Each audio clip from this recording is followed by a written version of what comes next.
From the Alex Trebek stage at Sony Picture Studios, this is Inside Jeopardy! Oh, Johnny Gilbert on the axe never gets old. Hello, welcome back to Inside Jeopardy, your exclusive and official podcast destination for all things happening in the world of Jeopardy. I'm Michael Davies. I'm here in the studio with producer Sarah Foss. Hello, Michael. Welcome. Glad to have you back. Thank you. Last nice time to be we back. podded, we were right there on the Alex Trebek stage. Yes.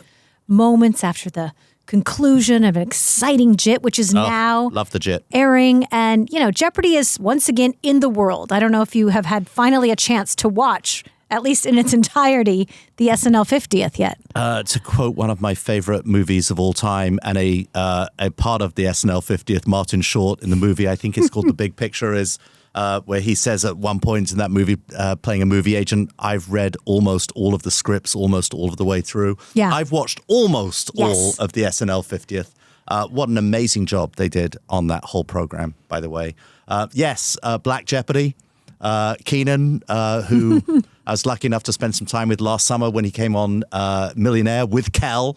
I know he's a big quiz show fan, and always fun to see when SNL takes on Jeopardy, however they take it on. Yeah, I love it. I thought maybe we would get one of the, celebrity Jeopardy sketches that Will Ferrell was so famous for. But I did see on the Today Show, they did a poll of best sketch ever in the history of SNL. Yeah. And Celebrity Jeopardy with Will Ferrell did win. Wow. So, we're winning, just like the WGA award. Oh, yeah, we did. We won a WGA award. Got to congratulate the writing team and the producing team and the research team and everyone involved in Pop Culture Jeopardy. A great win, again, in a very tough category against Original Recipe Jeopardy. Only 2 shows in the category, but won a WGA award for the first time In over a decade, which is pretty incredible. Well, I don't know if you saw on our socials this past week, but Sports Ball, Michael, this is really one of your masterful ideas, in the world of Jeopardy as a sport. It was so cool. Yeah, I mean, I started following what Riley does with Sports Ball. If you haven't seen it, just go to his Instagram account at Sports Ball. He does these amazing sort of infographics about stats or things happening in the world of sports. And he sort of explains things that are quite complicated, but he makes them much more simple. And I started a conversation with him and with producer Carlos, and we started trying to figure out if we could sort of bring some clarity to there is often a lot of confusion about the regular Jeopardy season and the postseason and whether we play too many tournaments. And we put that up there. It's on the Jeopardy socials. It's on the Sports Ball social as well. Take a look at it. It's just a really inventive, creative way of explaining what we're working on at Jeopardy. Yeah, and very well received from all the comments that I saw. People also love to comment about Drew Goins, and he recently did an interview with the Washington Post where he works with the humor columnist. And we learned a few things about him. Did you know his original name was Goins, rhymes with groin, kind of feeling, or coin, and his brother played football in middle school and wanted them to say Goins, gone. And so the family changed the pronunciation of their name, and now we have Drew Goins. So in all the interviews, we didn't learn this about Drew, but I love it. As someone who also has a changed pronunciation of my last name, because Davies in Britain is Davis, but I gave up after a while in America and just accepted it's got to be Davies. I can't correct anybody anymore. I really appreciate that story. Yeah, you are such a Davies. Yeah, there you go. Well, in the world of JPT, Jeopardy production time, PCJ, we've made it. This Wednesday, the semifinals, Michael. Believe it or not, the knockout rounds are gone. The quarterfinals are gone. And now we're down to an elite 9 teams in the semis. Excellent television. I've found myself returning to Prime Video to watch so many of these episodes. And fortunately, this is a factor of my advancing age, Sarah. I've forgotten most of them that we sat there in the studio and entire moments. Colin makes me laugh so much. The categories put such a smile on my face. The clues also. Wonderful teams, wonderful gameplay. If you haven't watched a lot of Pop Culture Jeopardy yet, tune in now. We're at the sharp end of the competition. Mm-hmm. Yeah, you're going to see the best of the best. And in JPT, we are, shooting today regular Jeopardy. But if you're watching in JAT, It's the JIT. We had an exciting 5 quarterfinal games last week. Let's get right into talking about those games. On Monday, we kicked off the JIT quarterfinals with Matt Amodio, Hannah Wilson, and Doug Molitor. Matt and Hannah both got out to a hot start, Hannah taking a small lead heading into double jeopardy thanks to a $4,000 daily double. They battled throughout DJ, but Matt went all in. $13,600 on the last daily double. That obviously gave him a commanding lead heading into final. Hannah, though, still in contention with a $22,400 score heading in.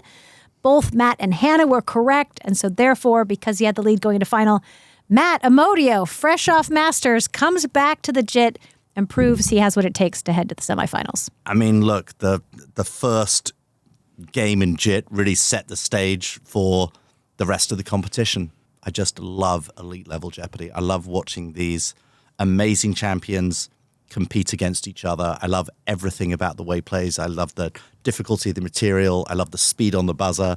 I love the anxious look on their faces as they get buzzed out where normally they would have got in on a regular show. Like, everything was so good, and 3 wonderful players to kick it off. Yeah, well, if we didn't mention it, we did have the category with Anthony Mackie in this show, of course, promoting Captain America Brave New World, but we had him doing a category about presidents in the past who have been, in trouble, because obviously in the new movie, Harrison Ford is in a little bit of trouble, and Anthony's there to save him. But a funny story about this category, Michael, we shot it back in our little production office. He was on Zoom, and at the time I had all of the holiday gifts that Ken was going to give to the staff. So I'm like huddled in this corner, kind of by a metal J, and we got on Zoom and he goes, "Are you in the bathroom?"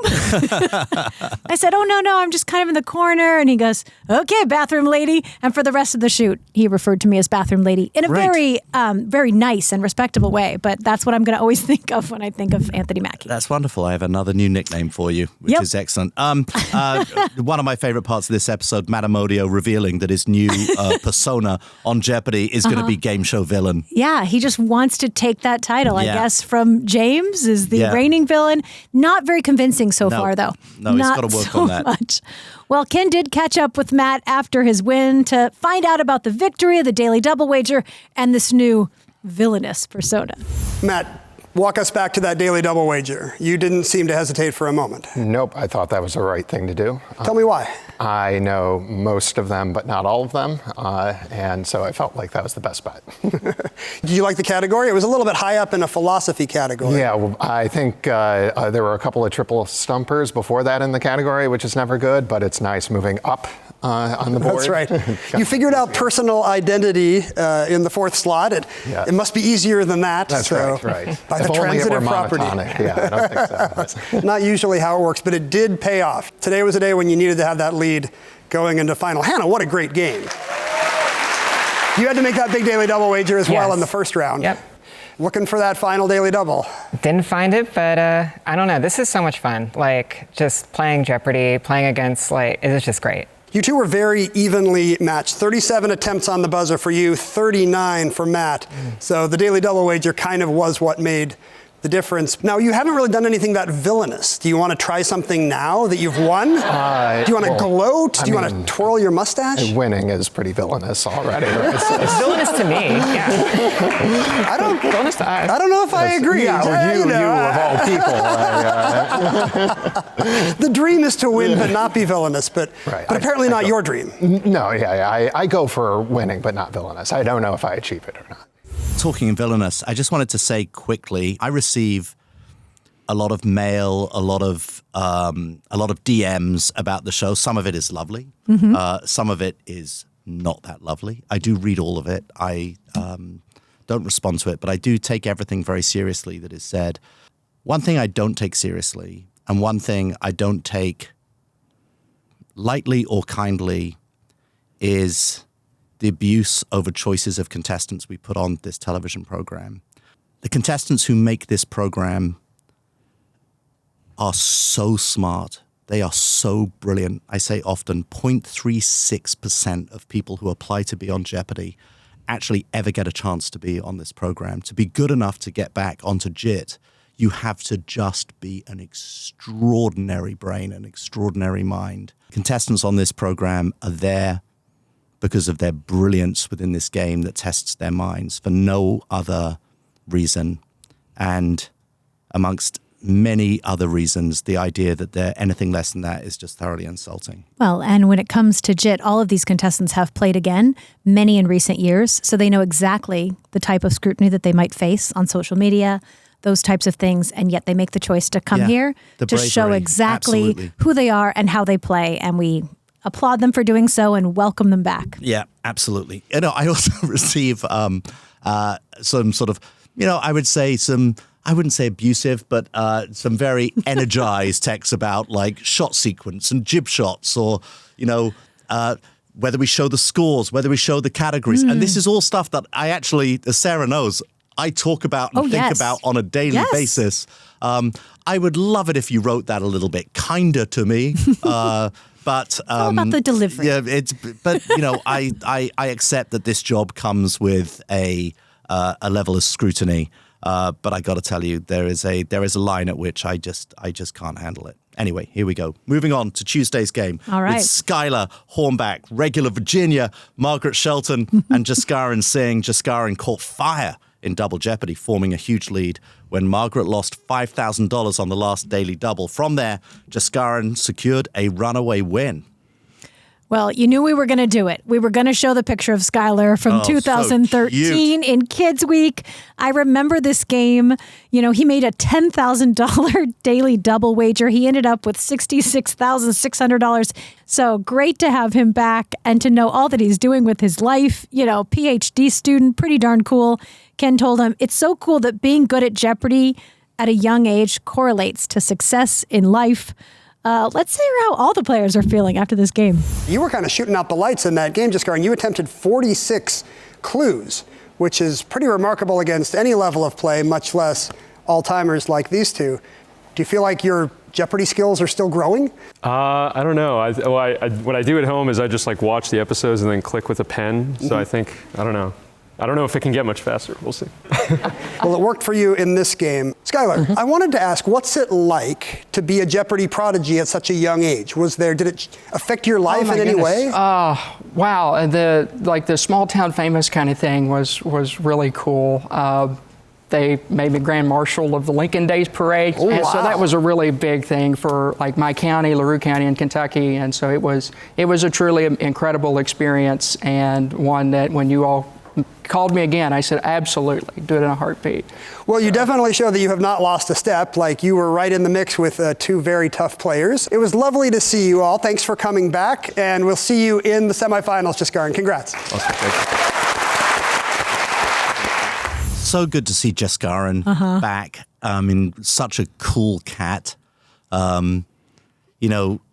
Got onto TOC after winning the National College Championships, and I don't remember how he did. I don't think he didn't make it out of the quarterfinals, but came back here, won a really tough game. His stats were unbelievably impressive. And this is sort of a precursor to what happens later in the week that we're going to talk about Thursday show as well. But to see the college players come back and do so well, that was wonderful. And I love that he says, well, I'm watching the show and I'm practicing on a pen, which is often the pen that we give them. Yeah. It's a little push button pen, and there's no secret. He's just watching the show. He's got his pen, and obviously it is working. Well, on Wednesday, we featured Emily Sands, Rachel Schwartz, and Jonathan Fisher. Close game between Emily and Jonathan. They're battling throughout Double Jeopardy, but then, they split the daily doubles. So heading into final, Emily had a small lead and then just secured that win because it was, in fact, a triple stumper. Yeah, Emily carrying on the friendship bracelet tradition with her fellow JIT competitors, plus Ken Jennings. Ken joked no favoritism after showing his friendship bracelet. Yeah, he had it underneath. She made these for all the Champions Wildcard contestants. Then it went on to TOC. Now she's back with the friendship bracelets. I love it. It's kind of her thing. And she said, I don't know if it's cool anymore, but it's cool to her. And she made them for us last year. No favoritism either, but that was really kind. Another thing that Ken kept saying, is referring to them as the jitters. And then Emily was like, how about we're the jitterbugs? So she's going to make jitterbug happen along with friendship bracelets. Interesting. Yeah. Great news. In the post game, Jonathan told us that so much of what he knows, Myrmidon and Caesarion, this is all from Assassin's Creed. Video games. That's what you need to do to really get those deep level clues, apparently. Yeah. That's interesting. Good stuff. And now a quick word from our sponsor. When you think about businesses that are selling through the roof like Aloe or Allbirds, sure, you think about a great product and brilliant marketing, but an often overlooked secret is actually the businesses behind the business making selling and buying simple. For millions of businesses, that business is Shopify, home of the #1 checkout on the planet. Nobody does selling better than Shopify. And the not-so-secret Shopify uses Shop Pay that boosts conversions up to 50%. So upgrade your business and get the same checkout Aloe and Allbirds use. Sign up for your $1 per month trial period at shopify.com/Jeopardy, all lowercase. Go to shopify.com/Jeopardy to upgrade your selling today. Shopify.com/Jeopardy. And now, back to Inside Jeopardy! Okay, on Thursday we witnessed another excellent game between Raymond Goslow, Troy Meyer, and Jackie Kelly. Raymond and Troy were tied heading into Double Jeopardy after a great first round. From there, Troy worked his way into the lead, but Raymond, thanks to a $5,000 daily double, took the lead and maintained it heading into final. Both Raymond and Troy were correct, and it was Raymond who got the win. Quite an upset and a spot in the semifinals. Yeah, ending with a score of $39,601. That's the second highest we've seen all season, behind only Will Yancey in Champions Wildcard in the semifinals. So just such a game. Again, the level. Jackie also, couldn't get in as well on the buzzer, but really in there. This was a good game. Let's find out how Raymond was feeling after a very impressive win. Well, that was something to see. Now, I want to start with you, Troy, because I was looking at your stats. You had a dominant brain game in that game. You were attempting 50 of those clues. That's the highest we've seen in the tournament, but you weren't always able to get in, right? This guy was unbelievable on the buzzer. What's your buzzer technique, Raymond? I can't believe it. My hand is shaking so bad. I don't know how it works. That was your buzzer hand? Apparently. Was it shaking? It buzzes. It moves in a little closer to the buzzer. Gets me a little closer there. A little faster? Was it shaking like that before the game, or is this a response to winning? It shakes kind of like that all the time, but I got to say, in the game, it does that. After the game, it's not going to calm down until I go home and fall asleep. Now, Jaskaran already made the semis, and you two last faced off in the finals of the Jeopardy! National College Championship. Are you looking forward to playing Jaskaran again? It would be really fun, but I'm not looking forward to it in the sense of it would be like a bulldozer coming over me. You're not saying you're guaranteeing a revenge. You're not Muhammad Ali here. No. It's Jeopardy! You never know what happens on any given day, any given board. But sure would be fun. So we don't know what the draw is going to be, but you're both in the semifinals. Congratulations, and that was a great game from all three of you. Pleasure to watch. Thanks for being here. Yeah, we should say Raymond himself had 41 attempts. His buzz percentage was superb. Ended up with 23 correct responses, in a game against elite competition is something else. And I think Raymond, who we knew was good, we knew that JNCC was impressive.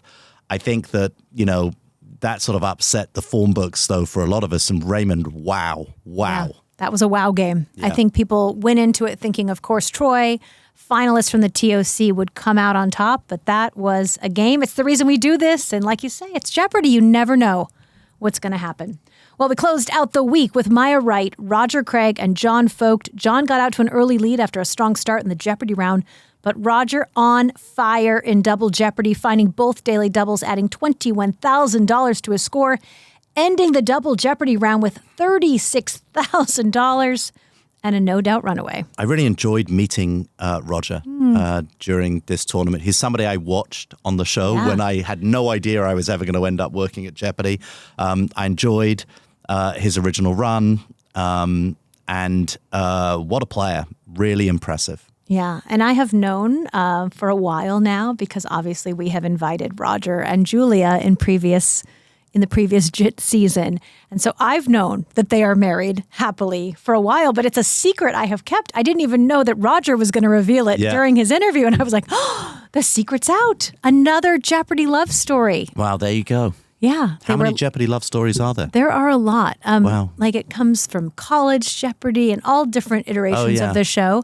but Roger and Julia reconnected at All Stars. Yeah. So that's kind of where their love kindled. And look at them now. He's headed to the semifinals, and he took every opportunity to thank Julia for, giving him the time to be able to do this. Well, Michael, it is time now for this week's host chat. An audience member asked Ken, do you ever think that your 74-game win streak can be broken? I think it can be beaten. Like I was here when Amy Schneider made like the last real run at it. I think the reason why I think it can be beaten, one, because like I know firsthand it can be done. I was there. And second of all, I think there is like a plateau you hit where like you're just cruising. You've had a lot more practice on the buzzer and on the set than your opponents have had. It's kind of an unfair home court advantage for the returning champion. And I think at some point somebody is just going to hit that streak and they're going to glide. And I'm excited that I might be here when it happens. I don't know. I don't know if it'll ever be broken. It's quite a run. Ken might be here. I'm not sure I will be. Right? We'll see. We'll see. We will see. Great stuff. Yeah, that's it, Michael. Oh. You brought us to another end of this week on Inside Jeopardy. Sam and I will be back next week to discuss the rest of the JIT quarterfinals, the first semifinal. We've got those semifinals of Pop Culture Jeopardy this week on Wednesday. We've got another Celebrity Jeopardy quarterfinal, so go get your fill, watch all the shows, and we'll be back next week to talk about it. We're so glad you're here. Stick around and click that subscribe button so you see all our latest videos.